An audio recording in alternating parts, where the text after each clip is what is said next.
Oliver's getting through with Munamek. Ripcord's coming down the outside. Comfort me, Ripcord. It's Ripcord. Ripcord, and now Munamek. Munamek has got there. Oliver's got the run.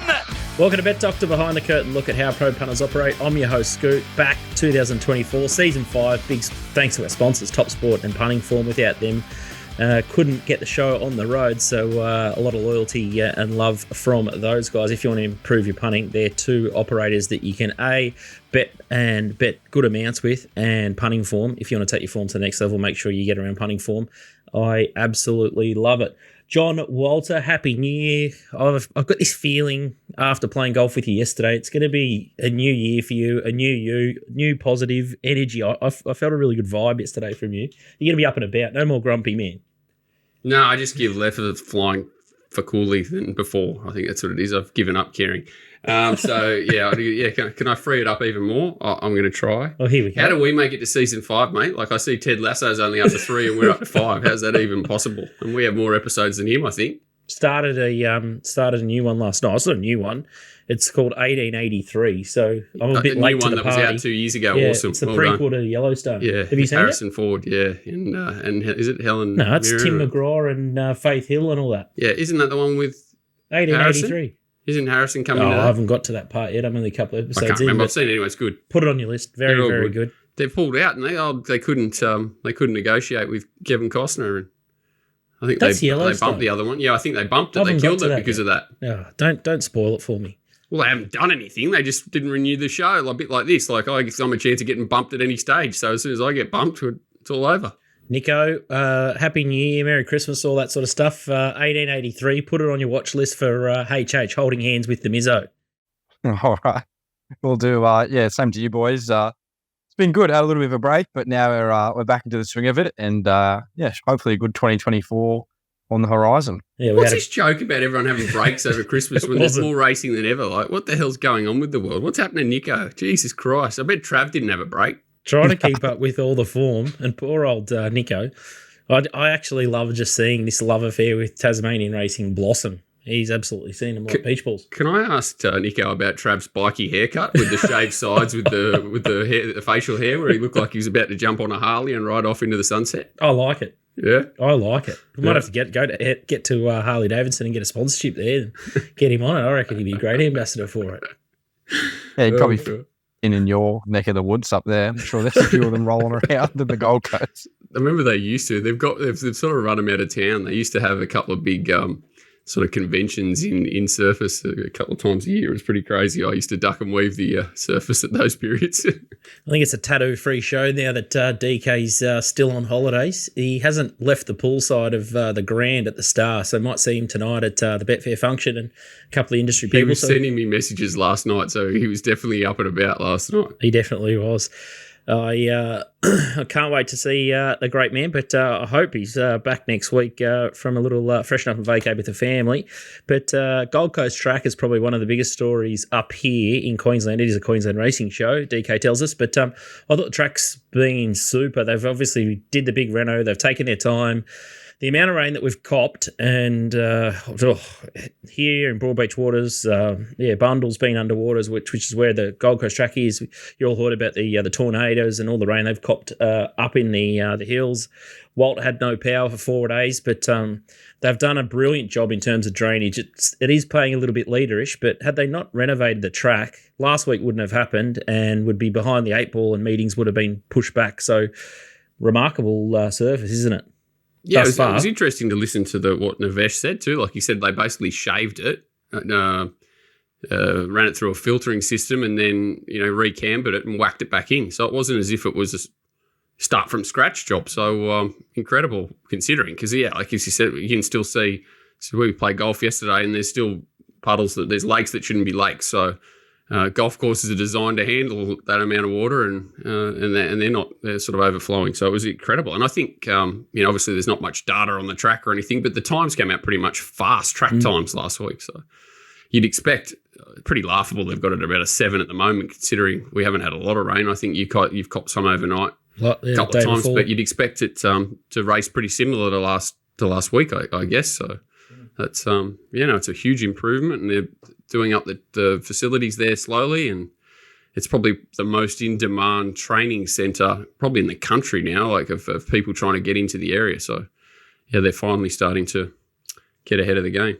Toby Edmonds going down to Pakenham. It's going to be a rude shock for him. His son.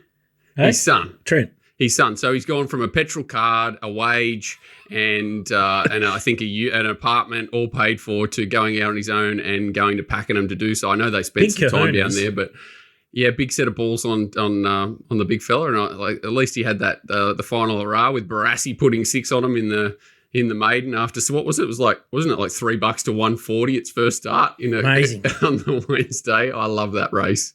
I love watching it and then going back and watching the lead ups after it. It's not a great race to bet in for mine, but it's if you get our emails, you would have found the bet too, because there was 1,000 at $6 at TopSport. So a punter just got Tristan there, an absolute beauty. But tell you what, she'll be a different kettle of fish. Nana Goon versus the sunny Gold Coast. So it'll be interesting to see how Trent Coates with it down there. It's definitely a different scenario. Good to see the hairpin sort of turn, and it used to be like a Happy Valley corner at the Gold Coast, but the Canberra and all the feedback from JK and all the jocks have been top notch. So I think it's hats off to the Gold Coast Turf Club there. It's sensational. I'm a member there. Haven't got out there with the new Renault, but might take the kids out there. Well, the next couple of weeks. Yeah, I think they're starting to get the idea too that it needs to be sort of family friendly there Saturdays. Hopefully they'll bring in the sort of Friday nights and stuff when the lights go in, and it'll be. Yeah, I don't get out there a lot, but I can certainly see us sort of lopping there a lot more if they turn it into a Canterbury Friday night atmosphere. It'll be good fun. Nico can have his bucks up here. AirPods behind the gates is another big one, and the feedback has been pretty resounding from a couple of I'd say the 2 biggest jockeys in Australia, or nearly the 2 best. J-Mac was asked about his thoughts. He said, not particularly. I've got enough stuff running through my mind before the gates open. I don't think it's necessary, and I'm not a real fan of it. And then Damien Lane, Frosty Lane, responded to that one and said, yep, canned around to the gates very well. So it's it smells like a Channel 7 TV or any sort of producer wet fart idea. It sounds like they want to make magic television, but practically they haven't really thought it out quite well enough. But I found a couple of interesting tweets from some ex-Queensland jockeys or retired Queensland jockeys. One was from Damien Brown, who partnered buffering. He said, absolutely crazy. Jockeys need to be able to communicate with jockeys around them without having someone in their ear. Dangerous. And then Ben Dorries, who probably couldn't throw a leg over a horse anyway, tries to retort. And then I thought this was another, like a slightly different angle from Rachel Mason, who's also a jockey up in Queensland. I know it says pre-race barriers, but either way, owners, trainers and staff put loads of money and time into these horses and race days, especially the big days. Once the jockey is on, they need to be focused for safety and stake. Imagine having $1,000 on a horse, and next thing you know, the 100-to-1 kicks your favourite, let's call it Storm Boy in the Magic Millions, and next thing you know, it's scratched at the gates or doesn't get around. And for what reason? What's the upside to it? We've talked about it before. Get a good list of, query runners in the race, interview them, interview the trainer, interview the jockey, talk about tactics, suck a bit more of genuine information out of them pre-race when they're not sitting on top of a horse. Great. Anything. There's just a billion things that can go wrong, and I don't care where it is. If they're sitting on the top of the horse, unless they've got armed guards padding around them, you're opening yourself up to a million different outcomes that none of them can be positive, and that can be for the trainer, can be for a barrier attendant, can be for the horse, can be to the jockey. Any sort of loss of, what are you saying? Anything like that, it's taking away from their concentration when they're on the back of them is just can't be a positive. And you sort of, if you had huge upside, maybe. But what is the upside? How do you measure it? Well, I just can't see any. What are they going to say? Like, can you have 400 on it for me at $6? Like, what are they going to say? I don't understand. Oh, it's bizarre. I reckon it'll last about, it'll lucky to get 10 minutes coverage across the whole day. Imagine if they put the ear pod in Craig Williams and there's 1 minute out. It'll start 7 minutes late, the race. Trying to pull him up. What's he just wouldn't stop. They'd be talking about light switches and things like that. He'd go off topic. The Damien Oliver finale, my friend Ollie, last 3 winners, Moonamek ridden ice cold. Have you guys seen anything like it on a racetrack? I'll let Nico go because I've been talking for 10 minutes straight. There hasn't been too many jockeys in the time that I've been really following racing, probably like the Gouch that have really retired, that have been, really prominent. So, yeah, it didn't look good early, but gee, turned it on late, and it's a great rider, Muhamek, and just a fairy tale ending for him, wasn't it? So, I haven't seen him too much in the media yet, but throughout the autumn, kind of believe he might sort of ramp up there. And I really like listening to him on RSN and a few of the other things he's done.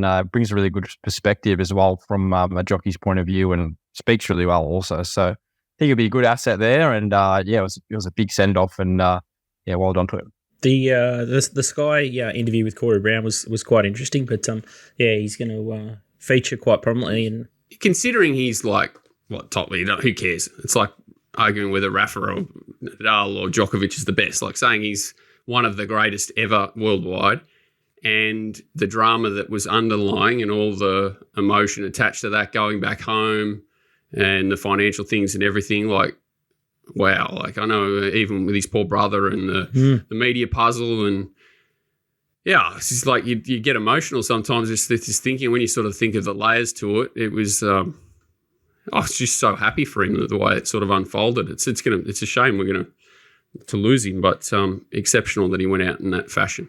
That's what racing needs to do. They need to bottle that up and then promote the absolute bejesus out of it, and that's sort of what they've done with a great extent. And you just love the it added a bit of fairy tale around Perth and Hutchie's horse and Nick Ryan and all the connection there. It just made it that extra bit special. I thought it was just captivating. And the poor old harness guys, they had their biggest night.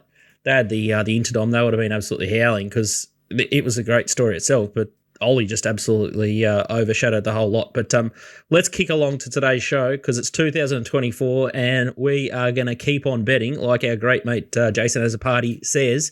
And today's show is going to be a beauty. Donnie is back in spirit. He's going to send through a couple of tips. He's still on holiday as well, so we'll get a video from him next week. Donnie's run down there? Yeah, he's sick. He's on the place now. He's very sick. He's going to bet in all 11 races at the Gold Coast. I reckon he already has, so he's already started to shape the market. Mate, my system doesn't even handle 11 races. The Gold Coast has blown my computer up. Oh, his computer's in overdrive. The syndicate's roaring, 148 units lifetime, so massive result last year, so about 12,000 profit if you joined at the start of the year.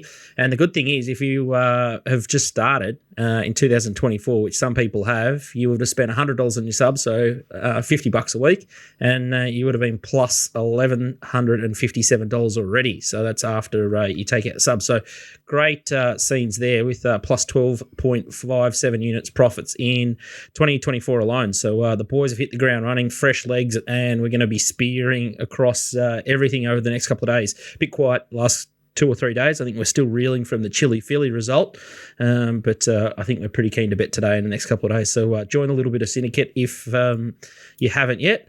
Well, a little bit of while I'm doing all the polishes, I might as well give you a double hander, a reach around. Kinlock at 30s last week in the Racing Watch chat.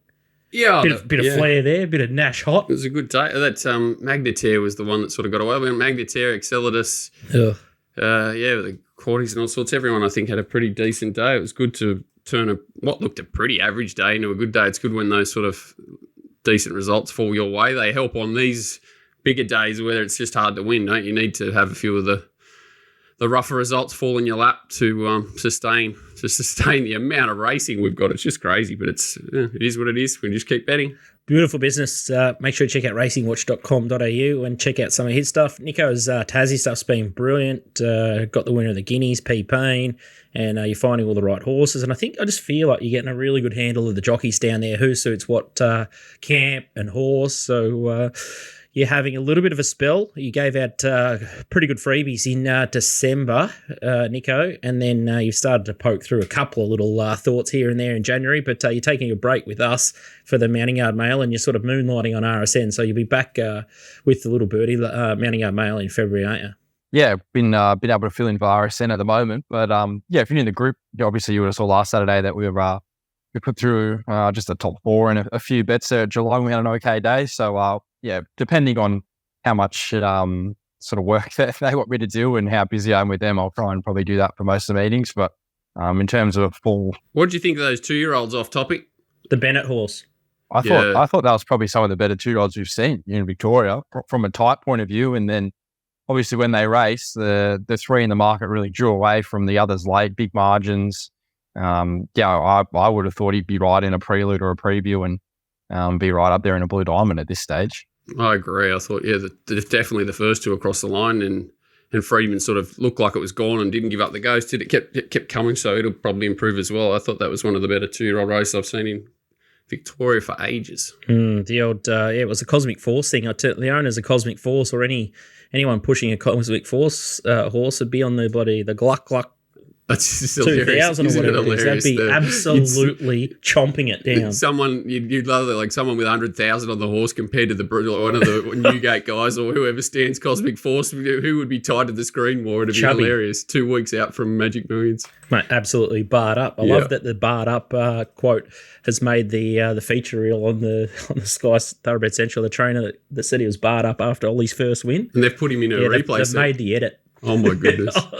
It was a beauty. But I think that Cosmic Force horse looks an absolute powerhouse. I love that. Glad you mentioned that. I'm going to do the 2 and 3-year-olds, so tackled a couple of easy ones. And let's get into Flemington, because it feels like that's a pretty big intro. But I guess first show back, we sort of have to cover a bit of housekeeping. But they're back at Flemington this week. It's race 4 is the first one we're going to have a look at here. It's restricted no metro win 1,000-metre race, right up your alley, Nico. Keen and Us a favourite at topsport.com.au at $4. Ascending at $5. Shame is $6.50 into 5. Chester Warrior is $7. Who Shot Susie, $7. Princess Annalise is $7. Grey Wazi, $13. Far Enough, $15.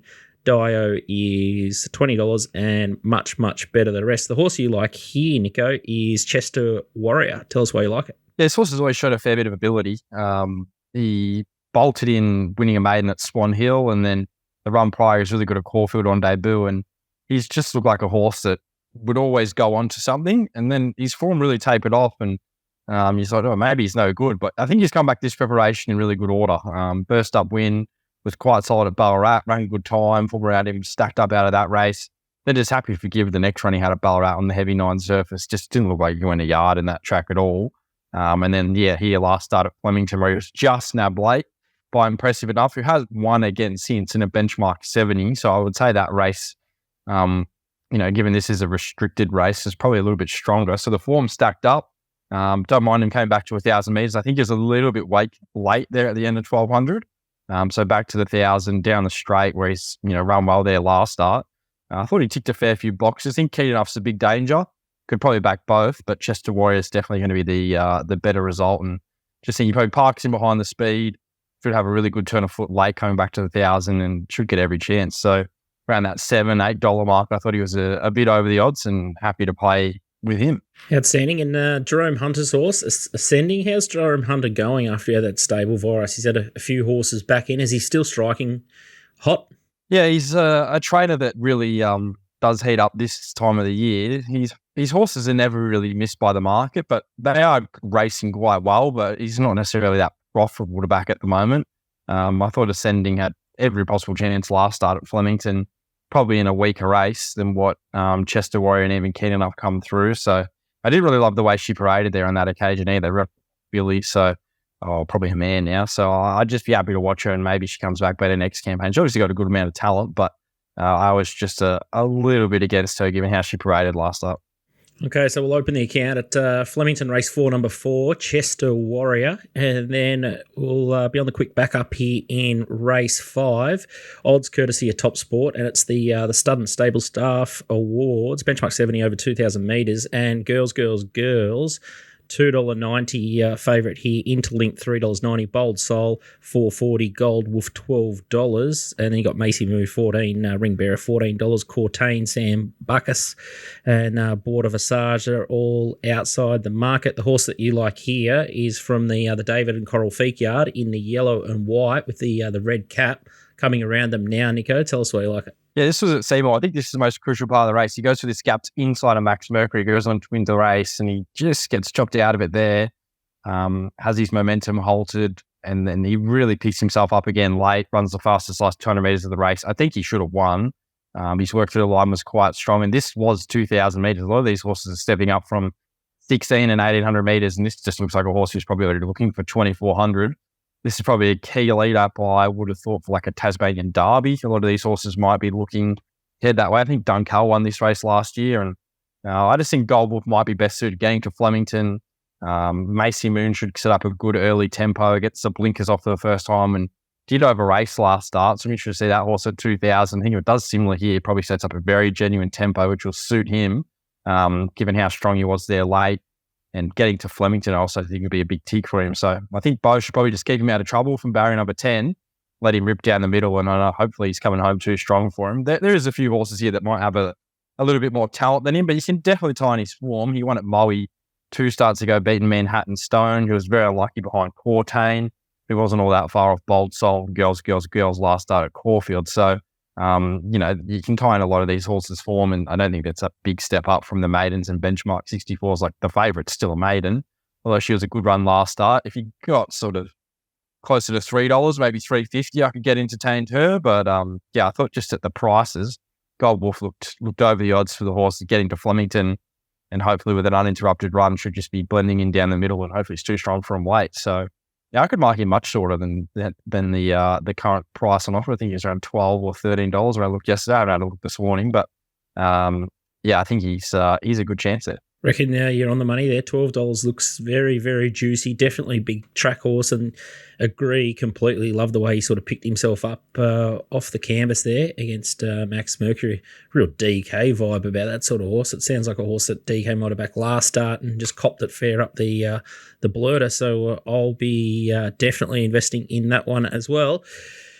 All right, as we said before, tune into RSN if you want to hear some of Nico's thoughts. And if he's still got the December link, it's still valid. Hit us up, slide into our DMs. Every now and then, Nico will pop through a couple of thoughts in January, but the subs will turn back on in February. So fantastic stuff there, Nico, with Flemington. And I'm just going to have a quick look at the features at the Gold Coast. And I think Walt's stayed up all night doing the form as well, or he's got a couple. I've done those 2 races. Yeah, done those 2 races, so it's pretty straightforward. A couple of these. Race 8, we're going to go look at the 2-year-old first, and Storm Boy is the favourite at TopSport $2.50 into $2.40. Spywire $5.50. Highness 7 into $5.50. Arabian Summer is $6. Parkus $9.50. Wolfgang $16. Erno's Cube $17.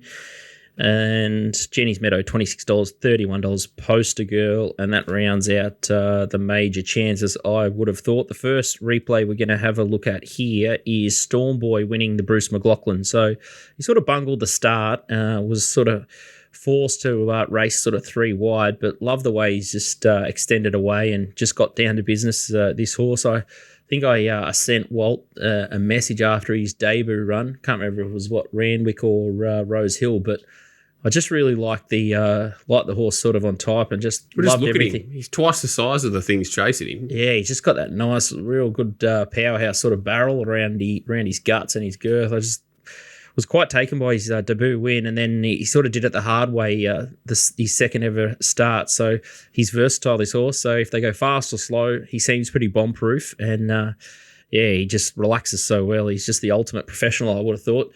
The next replay we're going to have a look at here is Highness at Wyong. So you've got Spywire with Schiller, and then you've got Highness in the stalking position.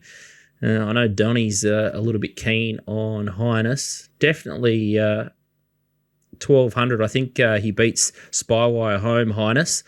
I'm just not 100% convinced that this form is enough to win the race, but I do like the way he chases down this sort of bunny, and once he goes through the line, he's sort of not really stopping either. What's your opinion on that race and that horse? I don't like it, but I was interested because that race last week, Spywire, but the way the track raced, and then we've talked about before, my mate Mark, who looks at the horses, and luckily he was there. So I was quite interested in his opinion of all these 2-year-olds, and he didn't like any of them, the ones that raced last week. And he's like, the horses that ran sort of back placings and beyond probably wouldn't win at Musselbrook. So,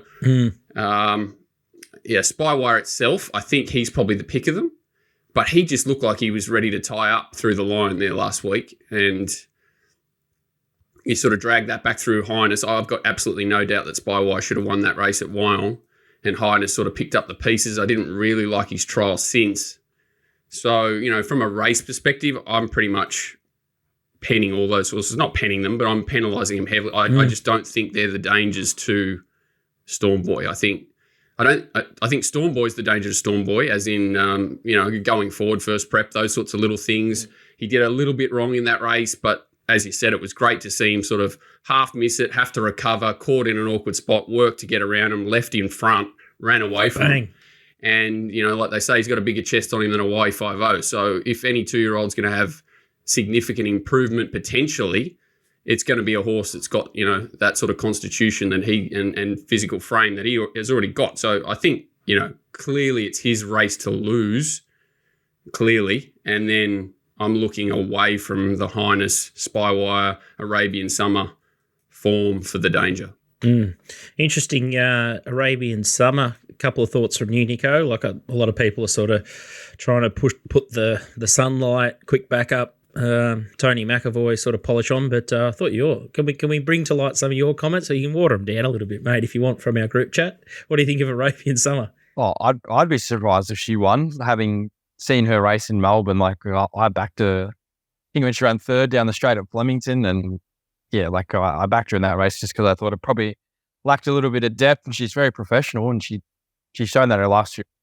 You know, if you've got a horse like Storm Boy who's breaking the clock in terms of ratings point of view, and, you know, if Walt's correct and say he's got a bigger chest than a Y50, he'll be double the size of her. She's just a little ant. So, yeah, I'd be surprised if she won the Magic Millions. I'd be hard against her at $6. I think probably double or triple would be more like my sort of pricing there. But yeah, it's a tricky race. You've got Spyways, obviously got some talent, but 1200's a question mark. Highness is tied in there.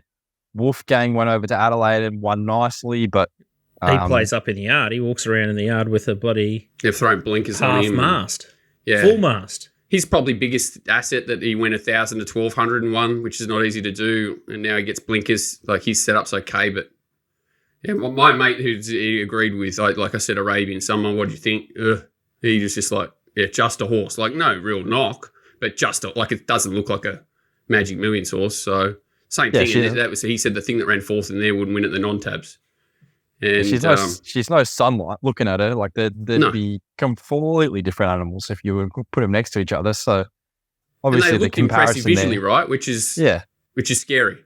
So yeah, I thought the danger was clearly, and probably should be second favourite, was Erno's Cube, which is I think what is it now? It's like 20 to 1. I think $17 TopSport. I think it'll start single figures. I think it's clearly the danger. I actually really liked his Gimcrat run. I know he got beaten 5 lengths, but I booked it off that day, and then he smashed him at Newcastle in a 900. Who cares? And then he looked like he just had a barrier trial the other day. Bit of a buy. He's quite a professional little horse, and we spoke about it on the golf course yesterday. And he's got barrier 7, and I know he's been racing a little bit back in his smaller fields and stuff like that, but he's a horse that doesn't need to get dragged out of the race, so he can... I think he'll be, if they go hard, he'll be midfield. If they don't, he'll be right behind them, and he's the horse that can track up and finish off. And, you know, 7's perfect for that sort of style of horse, isn't it? You don't really probably want him drawing 1 in this race, and if they do work Storm Boy and they all go nuts, I think he's the no-brainer sort of each way saver if you're already on Storm Boy. And I think the place, I'd rather take $5 to place it than even money Storm Boy, even though I think it'll probably win. Good way to bet. Yeah, and the other horse for Scooty's quarter numbers I thought was Poster Girl. I thought she was doing... Silly price, isn't it? Yeah. Oh, just doing her best work late behind Storm Boy. So if Storm Boy's had enough of the prep or he fails, she could just bob up. And she just looks like she's had the perfect preparation. 2,000-metre runs where there's a bit of merit in both of those, and then 1,200 behind the favourite, and you're getting $31 and bloody $6 a place. And Territory Ash sort of tied in there. I think it's like 100s. And it sort of had a half a barrier trial the other two. So I had those two horses written down too as the two crazy prices. Yeah. So, yeah, I don't disagree at all with that. If you got any crazy multis with Storm Boy, there's a couple of horses out of the market that we think you should probably cover up on. You'd be sick if Erno's Cube or Poster Girl sort of knocks you off at massive, massive prices. But, so it's not a vintage race. It's not a deep race, and he just looks like he's just got it all over him physically for mine, and that's just, perfect trainer, draw, rider. It's going to be hard to beat. Yeah, he's going to be able to beat. Great stuff. We sort of agree on one thing, which is good.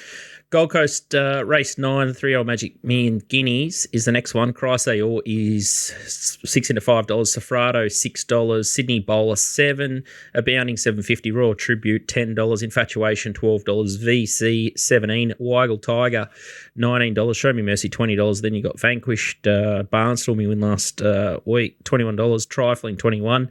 And then horses like Sephoria, Keenan, Sovereign Fund, and then Deep Respect, blah, blah, blah. It's got a pretty long tail on this one. You can see something maybe flop into third or fourth here. So big exotic race, or a deep one at least. Let's have a quick look at the key lead-ups. And the first one is Safrado and Chrysaor.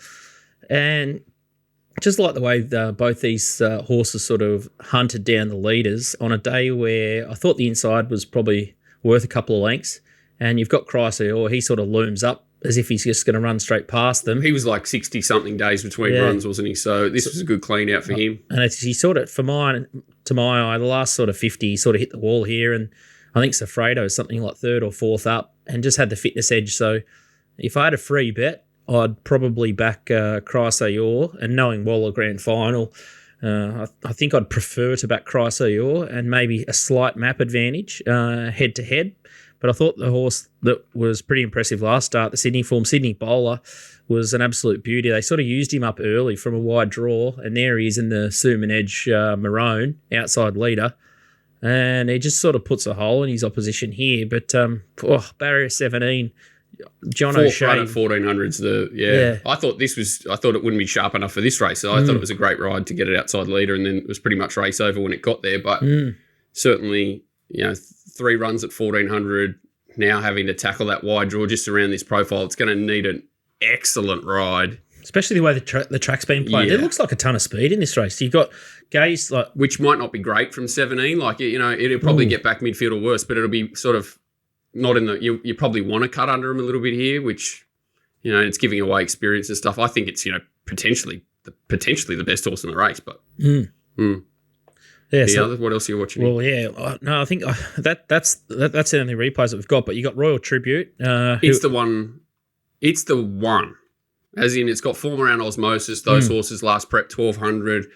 They look like jury outruns when it was sort of out sprinted in those races where you expected it off what it did at Hawkesbury first up to just run them off their legs potentially. And then he lost that dynamic speed really early in that prep, and he sort of never regained it. But he kept sort of coming through the line over those 1,200-metre runs. And then real weird runs. His trial was a bit one pace leading in, which sort of threw me off wanting to take short odds first up. And then Infatuation had it beat at Gosford. Cold.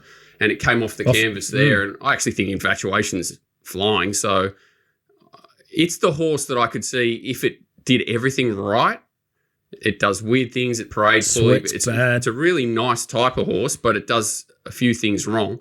If it jumped lead and just sort of got into a rhythm, mate, he could put 6 on him, and I wouldn't be surprised. It's the horse in the race that could do that, I think. Just because I don't know if any of that form's really that strong. Safrado, Craze, they're all similar horses. You go down Weagle Tiger back in trips, okay. I've got so many notes next to these horses. Not hopeless, well set up back to 1400. They'll all poke around and run well. Sydney Bowler will be the same. Aboundings, it's just a horse for mine.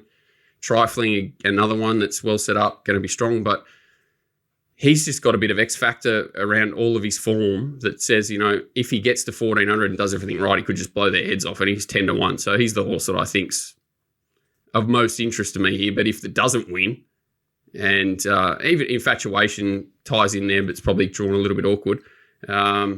It's an extraordinarily open race away from, but it's just, and it could get beat 6. It might not run 1400. I might be completely wrong, but it's just the horse with a bit of X factor, I think, in the race compared to the rest. The other horse that sparks a bit of interest, and this is from down your way, Nico, is VC from the Mara and Eustace yard. I thought it was a pretty big run behind Ginger and Pink. Raced in the Vane Stakes, the Chairman Stakes, was pretty good, and some pretty hot races as a 2-year-old, and it's sort of in the abyss a bit, but seems back and a bit scary here. Yeah, it has come back well. I thought he would improve a bit from that first up run out of the yard as well. So given that, you think he probably set to peak here, second up, 1400 is probably a slight question mark off his form. Like, I think his only win is at 1,000 metres. But like you said, he was a bit in the abyss over the spring. And if you go back to his 2-year-old days, he definitely showed a lot of ability. And I think that's probably key to this race, just trying to figure out which horse has the most ability, because it's probably not a race where there's any superstars in it, like Pricey or favourite. Royal Tribute, I'm probably at the Rolf. He's got the right form. It's just whether he can get it right on the race day and everything sort of can line up for him there. So, yeah, tricky race. VC, I know there's a lot of people on it, sort of $51. So good luck to them. And, 26 looked over the odds as well. But, tough race. So I sort of didn't have much of an opinion. Yeah, I had Sydney Bowler sort of drawn anywhere between, 6 and 10. He's probably going to come in a couple anyway. I could just see him stalking. If I had to have Lavish Empire, if he drew that sort of same gate and they did it, he could do the Lavish Empire through him late, like that last race last week. Yeah, this will be high pressure, and I do think that this horse will eat up 1400 and eats up the pressure well. So poor old Johnny O'Shea, he would have been absolutely boiling when he got that wide gate. But if I had a free bet, I'd be probably just praying that Sydney Bowler can get across. But definitely a race where you want to make the most of whatever pattern that you've seen evident. If they're leading or swooping or whatever they're going to do, I assume that they're going to be. I'm going to just play the Gold Coast leaderish and all the first couple of pairs until otherwise. You've got to set up that there's cutting in the corner a little bit. You don't really want to be back wide circling from what we saw last week. No, a bit of quicksand, and that track might just need a bit of time to mesh together. So we can't be too critical. Timmy said he had a good look at that lane 6-7 off on Chili Philly, and it might not be the place to be. He said to pass that on to you. Triggering, absolutely triggering. We sent a couple of bets at Stony Creek, but the syndicate haven't had a bet since Saturday because of Stony Creek's abandonment since Chili Philly. I think we've been in mourning for 4 days and just need a bit of a big deep breath because we sent that as a 2-unit play, which is a big bet. All he just sent me, I didn't talk to him after the races, but he just sent FUCK, and then about 20 minutes after that I had to reply to it. He's like FUCK, and then he's like, because the back of like Zoe's Promise, obviously third the fence, doesn't get out. Probably was going well enough to take it luck out of play, at the 800 or something in hindsight, and then over conservative the next time, and the wrinkle takes the run through the inside. It's the old 1-2 punch that you never want to get as a jockey. But I'm glad that you went down in pain with him. That's a little bit of I'll let him know. I'm sure he'll be happy with that. Yeah, we'll all struggle to recover from that one for a very long time. It was lucky it wasn't the lucky Joyce's horse knocked most of us out of the quaddie, and I didn't rely on Chili Philly in the last because I actually probably would have got the keys. Junqueira is one of your horses. Yeah, and there's that as well. They went super slow. Wasn't even a test for that horse. Anyway, we can't get them all right, but hopefully we've found a couple of good ones for you guys, or some food for thought. Anyway, puntingform.com.au gives me plenty of food for thought, and if my eyes are lying, I can go back to the puntingform.com.au data and I can correct what I've seen. So brilliant pre-race, post-race. Can skip across anywhere and do the form in an instant. So it's beautiful trying to put all the puzzles together, especially for races like the Gold Coast with all these colliding form lines. It helps clear the muddying waters, so to speak. Rosehill is the next thing that we're going to have a look at, and Walt's found you one moral only, which is kind. He's just kept it very, very simple for you. And it's race number 10 at Rosehill, and it's the TopSport benchmark 78 over 1,400 metres, and Testator Silence is a favourite here. Barrier 1, T Sherry J Pride, $2.60 favourite. Sonora, $8, $9 Starman, $9.50 Principessa. Gracie Styler, $10 Cross the Rubicon, $10.11 Danish Prince, $12 Rhinoceros. And that's the major chances in the race. Testator Silence is the horse that Walt likes here. It's in the purple and with the white sleeve, sort of doing all the chasing. Yeah, it comes around the heels of these. So that's Excelitus, who came out and won well, bless its heart, chasing, and he's coming off the back of him. So that's his stablemate. Love Wire out in front. And most important thing, and just trying to keep it pretty simple, I went through the whole card. It's pretty horrible, pretty tough. So earmuffs come off this horse. So Joe Pride, clearly a horse, a trainer that plans out, where he's going to set horses and whatever. And I took the blinkers off this horse at the start of the prep, put earmuffs on it. They've stayed on. You can see there he kind of wasn't responsive at any stage, and he hasn't been all prep, but kept finding the line. And just simply by default this race, he draws a gate, earmuffs come off, perfectly set up. should stalk the leaders. I think he'll show a little bit more speed. I doubt there's any breakaway leader in this race like there was there. So they shouldn't bust up like that. And this horse, I think, will show a far better turn of foot or response to the rider than what we've seen there. And it's just a race where there's no real horse that's well set up. Starman was in that race, but I thought Testator was a little bit dominant over him late. He did have to cart the field up a bit more, Starman, but I still think this horse was far stronger late. Then sort of Mr. Coney's found the right races at the right time. Prince of Pest has been pretty average at its 2 runs back. Gracie Style has been average. It's got blinkers, but has to improve significantly. And then Cross the Rubicon was okay. Draws inside, can improve, but all these horses need to sort of rise up to a level to get to Testator Silence, and that's the level that he's been showing with the earmuff. So if he gets the sort of length or 2 improvement in response when those muffs come off, that I think will be there. And, Joe's so good at this. I think it's had 4 runs this prep, so all that garbage should be knocked out of the horse by now. I doubt that the earmuffs coming off is a huge risk that he's going to do anything crazy. So, just 1 and 1's 2. $2.60. I think it was $3 sort of last night when I was looking. I thought that was fair enough. Just on a tough card, it looks just to have a lot in its favour here, and something weird has to happen for it to not run extremely well. I'm just going to put that in my John Walter algorithm, and if Walt's taking a horse at $3 or less T Sherry, it's press. It's just absolutely launch job because it's. And it's, what it'll be lovely if we've got the all-ups going all day in a race 10 T Sherry or the inside draw in the last with the muffs off will be, it'll be good. You'll get to see me live having a mental breakdown. I think he'll be blowing the whistle, T Sherry, and let's hope the seas part. But I think Joe Pride is probably a trainer that I did hear a funny thing when John Massara said, I think the jig's up and everyone's cottoned onto the Japanese horses.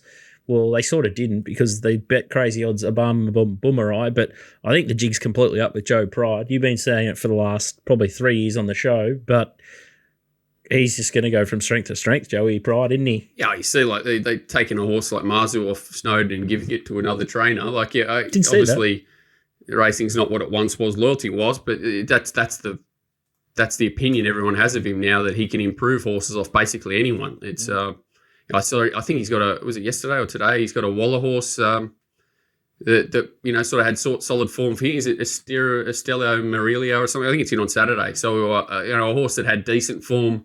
I think it was a Phoenix Thoroughbred. I don't know whether they bought it as a tried horse or not, but it's had 10 or 15 starts for Waller. Those horses don't stay in Sydney. If they leave his stable and they usually go north or west or somewhere where a little bit easier. So it shows that, even off Waller, they're happy to give him to Joe now because they think he can suck a bit more life out of them. So he's incredible. And how good is it watching his kids, being interviewed? I actually think, I was just about to say that, of all the, the Calvin McAvoys and, the Trent and all those, the next generation of trainers, Brave Pride, he's very polished for someone who I think there's a younger one too. I think he's about 16 or 17, this bloke. He'd barely have Rubik's Cubes, and he presents as well as anyone. I think he's got a big future. And it's just so smart from Joe just to put him out the front. Perfect. And honestly, I always thought, and I've been pretty vocal about it, that, he's probably, weaknesses. I love everyone thinks he's been negative.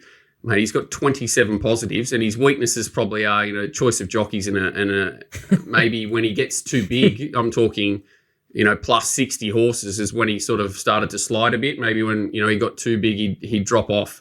But now, the kids and that's all he needs. And it's not even their help. It's just them being there. Like, I can imagine if it was my boys, get bouncing out of bed to go to work with your two kids every day. Yeah, it'd get you going again. Bloody oath. And, if you've got some nice horses coming through, I think sky's the limit for Joe Pride. Yeah, outstanding. Sky's the limit for racingwatch.com.au as well. Excelidus was another winner. He tipped the 30s. Kinlock. So it's Christmas in January for waltybet.com.au. So check out racingwatch.com.au. Make sure you get either the Telegram or the Discord channel, and you get the same sort of treats, and you'll land quaddies and all sorts of crazy stuff. And it's 7 days a week. The bloke doesn't sleep. He's a vampire, and I've said it all before. Tassie racing on Friday night, Nico, is the next thing that we need to look at. And Devonport Cup was it Wednesday? Yesterday? It was Wednesday yesterday.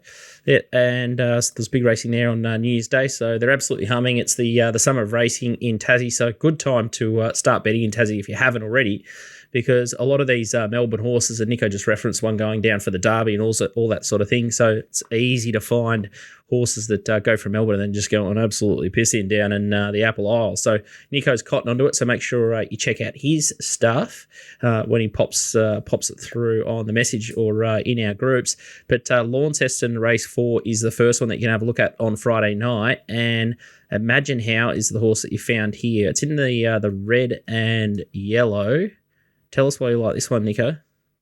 He's a horse who's pretty consistent when he gets up to his best. I thought his runs early this campaign were really good. His run 3 back was great in a strong benchmark 76, and then his run in between this and that run at Launceston was just hard to work out. Just didn't fire a shot. Then he got up to 1,800 meters here, and he was quite good to the line, I thought. And I think getting out in distance may be what he's really looking for now. He's always been a horse throughout his career that looked like this sort of distance range would really suit him, and he's sort of only been stretched out to 2,100 meters once.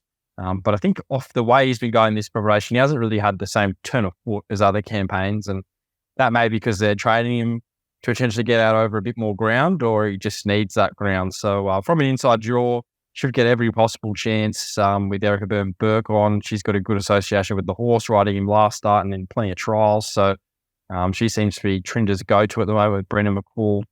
I think he's injured. I think he's got a knee injury or something like that. So he's on the sidelines. So she's getting all the good rides. And I think this horse out to this distance range with a good map just could improve a little bit in a race that's very even. He's a horse I sort of thought we could get interested in. I think he'll probably be maybe that $4 to $6 range. I'd be really happy if he was at $6. Think you could have a slow bet. If he's closer to $4, the market probably hasn't missed him, and they're probably like me, predicting he might improve a little up to 2,100 meters. But I think if he's around that sort of $6 range, he's going to be pretty appealing. But yeah, that $4 to $6 range, I'd expect him to go up and should get every possible chance. And if he's good enough, I would have thought he'd be right at the finish. Swoop, there it is, 1-2 on the trot over a mile, jumped up to 2,100 metres, failed. I assume it'll go up favourite. And thoughts around that runner, because it's obviously stepping back in class. Yeah, like last start, I think ran the Brighton Cup behind Ashley Boy, who went on to win the Devonport Cup. She started 460. She was another one that was on trial at 2,100 metres last start, and probably just got a little bit too far back. She was still okay to the line, but she'll get a fair way back again here, and that's just not a great place to be at Launceston. You look through her career, most of her best runs have probably come at Hobart, especially her win 2 starts ago. So, I think if Imagine How I can get the nice drop on her, she'll definitely have to come and get him. She might be a better horse, but he just might have a little bit of a better setup. So, yeah, I had her second pick on the racing.com tips. If you want to check out them on the tipping hub for the full meeting, she definitely looks the main danger. And like I said, probably will go up favourite. She's not a map positive horse, and I think you probably want to be around this circuit. Definitely favours leaders Launceston. So Imagine How and Erica Burke and Nico, a little profitable combination on the algo there too as well. So we'll take some catching. Race 7 is the next one that you're interested in, Nico, and it's race 7, number 1. It's Philosopher's Stone. Let's have a look at its last start replay. It's in the white with the pink sleeve, absolutely trucking, taking off after these leaders. This guy's a freak, Glenn Stevenson. He's just training every winner, every horse he seems to be getting. First accused, Dashy Boy. They're all improving. Got this horse who ran really, really well. First up in Tasmania, bumped into Red Sphere, who was in this race. And then I thought he ran really well there, just getting to the line late. Just missed. Red Sphere is in this race also. So that was his first up run over 1,000 metres. I think that was advantage Red Sphere on that occasion, given the distance. Then he's gone back to Devonport since in a Class 1 and absolutely bolted in over 1,150 metres. Beating Turk Boy, who was only narrowly defeated yesterday, so the form how that race is stacked up. Always been a horse with a little bit of ability. He was with Team McAvoy over here in Victoria and could mix his form a little bit, but he definitely showed enough. And then I think they've just worked him out in Tasmania. 1,100 metres, I think he's going to really be suited here, and it looks good early speed with Red Sphere coming up from that win at 1,000 metres. He was the winner of that race. Fear the Sting drawn outside him. She's got talent, very fast early.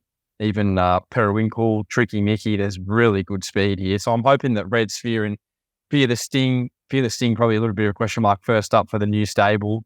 And Red Sphere definitely a question mark at a strong 1,100 metres. I think it plays right into the hands of Philosopher's Stone. It should just park him behind them and hopefully show a good turn of foot late. So we're hoping the leaders carve each other up, and he's right there just like last start, and just hopefully gets there late. Stable flying. Cody Jordan's really hit some form as well. She's probably one of the most informed riders in Tasmania at the moment. And the stable's absolutely airborne. So a lot of ticks here for Philosopher's Stone. Price expecting? Probably around that $4 mark again. Maybe even a little shorter, given he won last start. But I think the market, with Fear the Sting here, who she was previously with Brunton, they brought over to Victoria for a midweek race, and she ran second, and she's won 2 trials leading to this. The market's got a big expectation of her. Runs in Tasmania. She started pretty much even money or shorter in all of them. So I would expect her to maybe go up favourite. Red Sphere will be there, and I think it'll be a pretty tight market. There only looks 3 winning chances, and hopefully he's on that third line and betting, and probably a bet. Outstanding stuff. So 2 runners across the card at Launceston for Friday night. So it's race 4, number 2, Imagine How, around the $4 quote, and a similar price expected for Launceston race 7, number 1, Philosopher's Stone. And it will just get the camp behind Red Sphere and Fear the Sting, and hopefully they put the race on a plate for Cody Jordan there.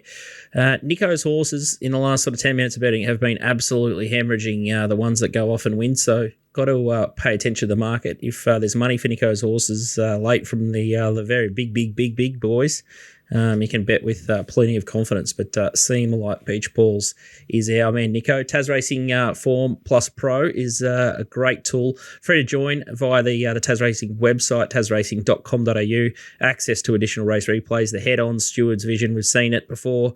It's clearer than the crystal blue water down in Tassie. Beautiful water down there. And make sure you build your own Black Book service. And you can get the alerts via SMS or email, which is a nice little tool there, so you don't miss a thing if you head to TasRacing FormplusPro on the TasRacing website. And the best thing is it's free, so great place to cut your teeth and start doing the replays and get a handle on small pool of horses, learn how the jockeys and trainers operate, and then you can take that skill set and bet wherever you like, or just keep fishing out the Tassie waters. So they got minimum bet laws, so why not bet in Tasmania? Great stuff, Nico. And Donny's Best is the next segment. As I said, he's having a little surfs up, I think, at the moment with all the cyclonic activity around. So he's probably at the beach today, Donny. But he's already betting all 11 races of the Gold Coast meeting, which is, I guess it's cheeky that they've gone to 11 meetings for Magic Millions Day. Like, everyone's gone from 8 to 10, and they've just gone the old 2 fingers stuff you. They've created 11 the and wave day AirPods. and then put 11 up the back end. 11 and AirPods, and they're away. I love that. Don's best is Gold Coast Race 7, number 3, King of Sparta, which I think he's got the Coal Crusher form. So I think he's been off the scene, maybe trialled since the. I think they always set him for Newcastle. this meeting. Yeah. The last 2 or 3 years, they've always set him for this meeting. Just whether he liked the old track a bit better than the new one will be interesting. But I had a quick look at that race. It's a tricky one, but I'll be cheering hard. He's odds on, so he's well found here. But he was super last start, I can say, and probably a bit unlucky not to beat the other horse. But it was just a T Schiller Peach and Scooty Power with Coal Crusher last time, which got him over the line. But he looks absolutely primed, so don't worry about the break. He'll be hard to beat there, and Donny's going to multi that one into Gold Coast Race number 8, horse 4, Highness the place. So can sort of see his ankle there. So 342 is the double at TopSport, and then his each way play here, which we haven't spoke about and we can talk about a little bit more, is Gold Coast Race 11, number 10, Willinga Beast. So I thought this was a super run last start, and I actually thought it was a really good run at Flemington back in the carnival. So they've kept pretty fresh, but this is no pushover. This race just doesn't win. It's one of my favourite horses. I fell into it so many times, but I just want to see it win. Yeah, and it's got gate 18. It gets Blake Shin, which are 2. Well, Blake Shin's a big positive. Gate 18 is very sticky because you've got a horse like Royal Merchant drawn 3, and there's just a lot of solid horses there. Miss Hellfire's strong. flying. Jinquira's got that same draw again. If it gets the same run, it'll be dangerous. Lady Laguna's flying. very short, but very Got the magic solid. time form. Yeah. Lady Laguna. Yeah. Annabelle. Yeah. geez, it's going to need a Blake Shin masterclass. Good luck, Donnie. Good to see Jamie Sparr back into action. It's a shame as is on the Gold Coast, but he couldn't make it to the show. So between us, we've got DK's 4 minutes away and Az's 5 minutes away, and we couldn't get either of them here. So that shows what the nightlife at the Gold Coast must be offering. Unfortunately, I don't get to see that because I get locked up at 6 o'clock at night, but that's all right. So I should be. I agree completely.